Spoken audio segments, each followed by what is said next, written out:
तो आज हम लोग की जो क्लास है वो है इतिहास की। किसकी है? इतिहास। इतिहास में हम लोग जानेंगे आज इतिहास जो हम लोग पढ़ने चल रहे हैं वो जो है आपका एनएमएस। किसका है? NMS army. किसका भाई? आर्मी या फिर एसएससी और अदर कॉम्पिटिटिव एग्जाम के लिए एकदम 100% वर्क करेगा। ठीक है, अब हम लोग स्टार्ट करने चल रहे हैं इतिहास। इतिहास किसे कहते हैं? तो इतिहास की बात करें तो बीते हुए अतीत का अध्ययन के विषय को इतिहास कहा जाता है। बीते हुए अतीत के अध्ययन के विषय को इतिहास कहा जाता है। और इतिहास शब्द का प्रयोग सर्वप्रथम हेरोडोटस किसने किया था भाई साहब? हेरोडोटस ने किया था। इतिहास शब्द का प्रयोग सर्वप्रथम हेरोडोटस ने किया था। और हेरोडोटस ने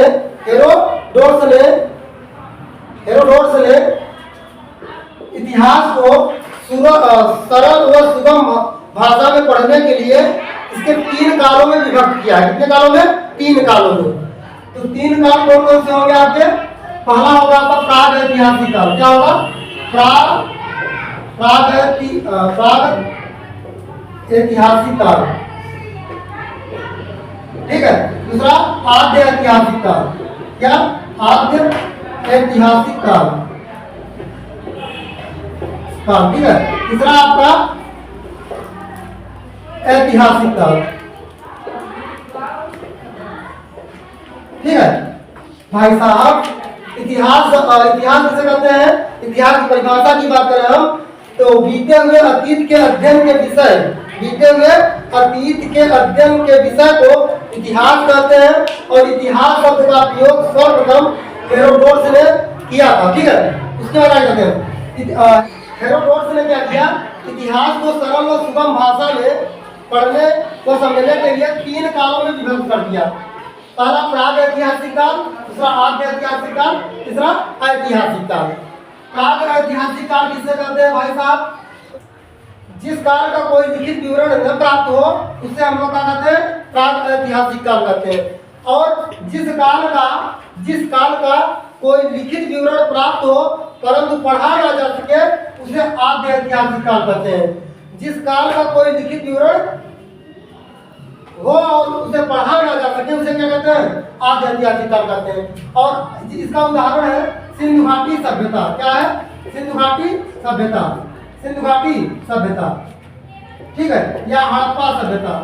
ठीक है, हड़प्पा सभ्यता, हड़प्पन सिविलाइजेशन। ठीक है। और है ऐतिहासिक काल। क्या भाई साहब? ऐतिहासिक काल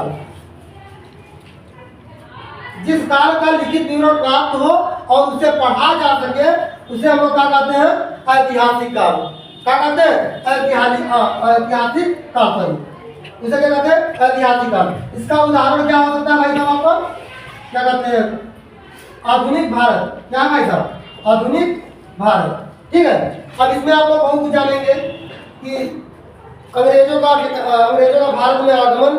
ठीक है, और अंग्रेजों का अत्याचार और जो भी जितने भी ये लोग घटना घटी है वो कहाँ पढ़ेंगे आप लोग?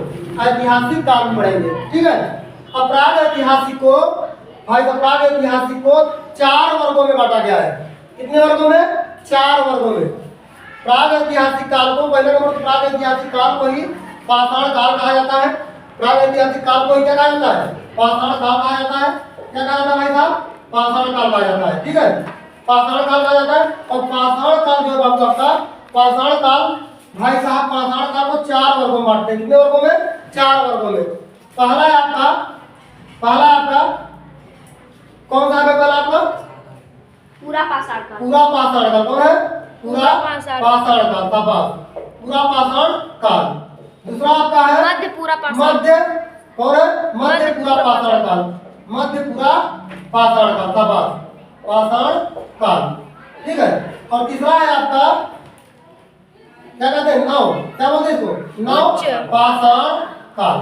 नव पाषाण काल। ठीक है, नव पाषाण काल। और चौथा है आपका ताम्र पाषाण काल। ठीक है भाई, ताम्र पाषाण काल। सुनो भाई ध्यान से, एक बार रिवीजन करा देते हैं, ठीक है, शुरू से।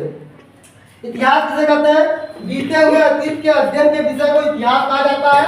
इतिहास के जनक हेरोडोटस है। इतिहास को सरल और सुगम भाषा में पढ़ने के लिए 3 भागों में विभक्त करते हैं। पहला प्राग ऐतिहासिक काल, दूसरा आद्य ऐतिहासिक काल, तीसरा ऐतिहासिक काल। प्राग ऐतिहासिक काल किसे कहते हैं?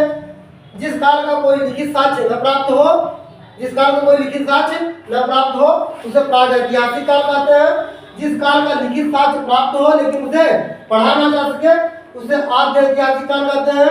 इसका उदाहरण कौन हो सकता है? सिंधु घाटी सभ्यता, हड़प्पा सभ्यता। और ऐतिहासिक काल, जिस काल का लिखित विवरण प्राप्त हो और उसे पढ़ा जा सके उसे क्या बोलते हैं? ऐतिहासिक काल बोलते हैं। अब प्राग ऐतिहासिक काल को ही पाषाण काल भी बोल सकते हैं। और पाषाण काल किसे कहते हैं? भाई पाषाण काल जिस काल में मानव पत्थर के बड़े और सुडाउन हथियारों का प्रयोग करते थे अपन पेट पालने के लिए, शिकार करते थे जानवरों का, तो उसे हम क्या कहते थे? पाषाण काल। और पाषाण काल को हम लोग 3 भागों में व्यक्त करते, सॉरी 4 भागों में व्यक्त करते हैं। कितने भागों में? 4 भागों में। पहला पूरा पाषाण काल, दूसरा मध्य पाषाण काल भी कर सकते हैं इसको, तीसरा नव पाषाण काल, चौथा ताम्र पाषाण काल। ठीक है, अब हम लोग स्टार्ट करते हैं पूरा पाषाण काल। इसका भाई साहब टाइम पीरियड है 20 लाख कितना भाई? 20 लाख ईसा पूर्व, 20 लाख ईसा पूर्व से 10 लाख ईसा पूर्व तक, 10,000 ईसा पूर्व तक, 10,000 ईसा पूर्व तक। ठीक है, समझ में आया नहीं आया? चल अब पूरा देखो भाई साहब, मानव क्या था? मानव जानते हो? मानव ने आग की खोज तो भाई साहब पूरा पाषाण काल में ही कर लिया था। मानव ने आग की खोज कब किया था? पूरा पाषाण काल में ही कर लिया था। लेकिन मानव इससे काबू नहीं पाया था। जब ये काबू नहीं पाया था बाबू, तो ये जानते जब काबू नहीं पाया था तो उस समय भले आग की खोज हुई थी, लेकिन उसमें आग की खोज को हम लोग क्या कहते हैं? पूरा पाषाण काल के अंतर्गत नहीं जानेंगे। उसको कब जानेंगे हम लोग? नव पाषाण काल में। भाई साहब मानव खोज तो कर लिया था पूरा पाषाण काल में, परंतु भाई साहब आग पे काबू नव पाषाण काल में पाया था। इसलिए जब कभी भी क्वेश्चन पूछता है कि मानव द्वारा आग की खोज कब हुई थी या किस काल में हुई थी, तो आप क्या बताएंगे? नव पाषाण काल। ठीक है,